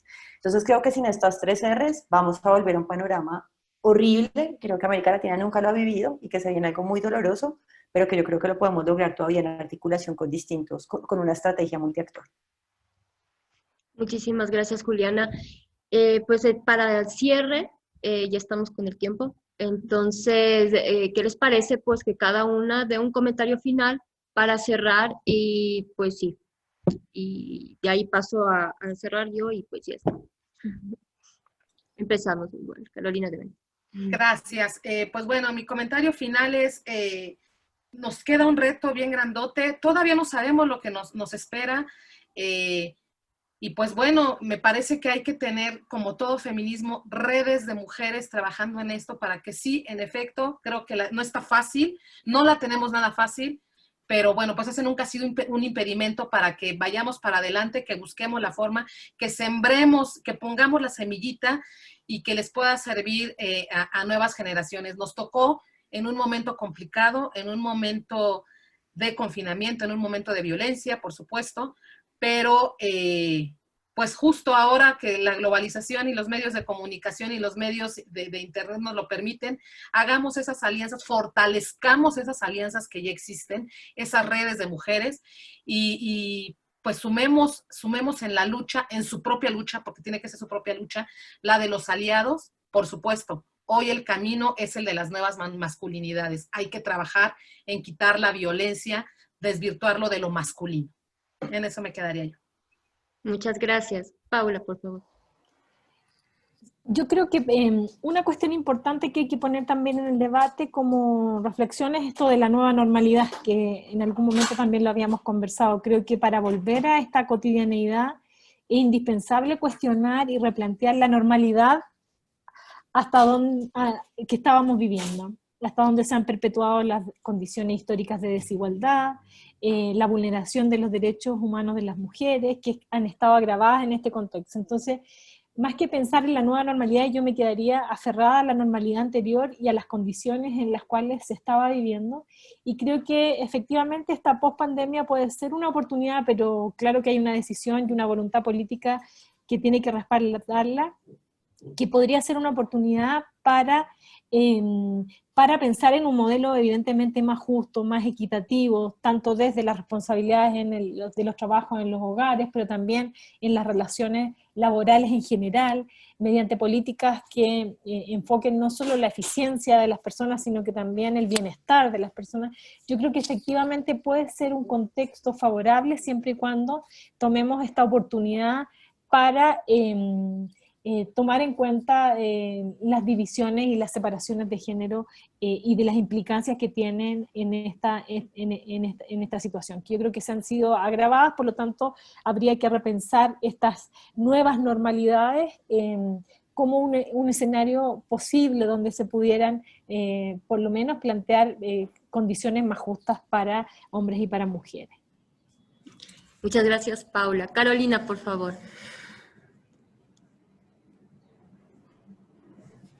Bueno, yo creo que es un buen trabajo. Felicito, ¿verdad?, al instituto por este esfuerzo de visibilizar la diferencia del impacto del COVID entre mujeres y hombres. Me parece que es una cosa que hay que seguir haciendo, no solo de parte del instituto, sino que en la vida cotidiana. Creo que no nos debemos de cansar de visibilizar y sensibilizar sobre las desigualdades que enfrentan las mujeres en todos los ámbitos de la vida. Muchas gracias, Carolina. Juliana, por favor. Yo me adhiero completamente a lo que dicen y más a lo que dijo Carolina del Ángel. Hay que construir redes de solidaridad y redes de mujeres latinoamericanas. Hay que establecer estrategias de articulación, sumar a las mujeres que están en el sector privado, en el sector público, en espacios de toma de decisión, congresistas, entender los mecanismos internacionales. Creo que la Corte Interamericana de Derechos Humanos ha mostrado muchos fallos y jurisprudencias que nos han beneficiado a nosotras mucho más de lo que hacen nuestros estados. Pero esto solamente se logra trabajando en colectivo y gracias a ustedes por abrir este espacio, porque esto es precisamente construcción colectiva y construcción de diálogo, puntos de encuentro, saber qué pasa. Lo que habla Carolina Quinteros del Centro de América Latina sobre migración, pues es la agenda de Sudamérica con Venezuela, ¿no? Para el 2021 se esperan 8 millones de personas migrantes y pues quienes tienen experiencia en el tema de migración, Centroamérica. Entonces como que creo que estos son los espacios que hay que abrir, pero más en lógica de construcción, ¿no? O sea, más allá de sentarnos a hablar es cómo construimos, cómo dialogamos, cómo intercambiamos. Muchas gracias, Juliana. Bueno, pues entonces un poco como a manera de conclusión, yo empecé diciendo que la pandemia mostraba, ¿no? Era como una condición que mostraba los daños estructurales del sistema, pero pues también coincido con la doctora Paula. Yo sí pienso que puede ser un ámbito, esta nueva normalidad tras la pandemia, ¿no? O sea, cruzando la pandemia puede ser pues un ámbito de cambio, pero sí haciendo invitación a los hombres para que pues inicien pues su autoevaluación, tanto individual como colectiva. Yo sí creo fielmente que pues desde lo individual se pueden hacer cambios colectivos. Entonces, sí se debe hacer un poco esta autoevaluación y también pues que se junten un poco como para atender sus demandas, atender sus problemas y pues sí, hacer más llevadero por las relaciones interpersonales. También continuar pues sí, fortalecimiento de lazos entre mujeres, que no sea un poco solo desde la boca para afuera, sino que sea realmente una práctica cotidiana y asimismo desde lo individual y lo colectivo. Agradezco pues muchísimo al IPGH por tomarnos en cuenta, por pues la invitación, y a Nayeli por la colaboración, chico aquí que nos acompaña también por tu aporte, y a Dianey. Muchísimas gracias por tu compañía, por tu apoyo, por tu aporte. Eso, y pues gracias a ustedes, panelistas, porque por ustedes se hizo esto y quedó una estructura buenísima.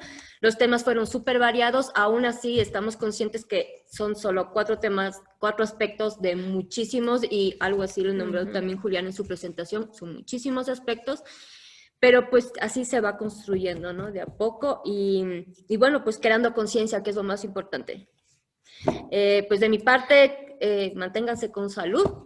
Y mando un saludo a todas las personas que nos escucharon y participaron, y en especial a mi gente en Ecuador. Saludos hasta Ecuador. Gracias. Muchas gracias por acompañarnos y damos por clausura esta charla. Un momento, vamos a hacer la captura, la foto grupal, aunque sea virtual, pero la vamos a hacer.